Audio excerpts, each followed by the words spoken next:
ఆదివారం ప్రార్థనకి వెళ్ళిపోతాను. మా పాస్టర్ గారు ఒక గంటన్నర చక్కగా పాటలు పాడతాడు.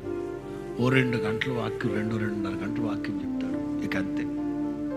ఆ స్తుతి ఆరాధన, మా పాస్టర్ గారు చెప్పే ఆ వాక్యమే ఎన్ని శ్రమలు వచ్చినా, ఎన్ని పోరాటాలు వచ్చినా మొక్కవోని ధైర్యం, విశ్వాసంతో ముందుకు నడిపిస్తుంది మా పాస్టర్ గారు చెప్తున్న దేవుని మాటలు. ఎన్ని అలల చేత కొట్టబడుతున్నా, గాలి వాన చేత తరం పడుతున్నా, భీకర పోరైనా సరే ఆ దేవుని మాటలు, మా పాస్టర్ గారు చెప్పే ఆదరణకరమైన మధురమైన వాక్యాలే నేటి వరకు విశ్వాస జీవితంలో కుడి ఎడమలకు త్రొట్టిల్లిపోకుండా స్థిరపరిచే ఆ దేవుని మాట. మాట్లాడే దేవుడు మన దేవుడు. నేను అక్కడికి వచ్చి మిమ్మల్ని కలుసుకుంటాను. ఎందుకు? మాట్లాడడానికి.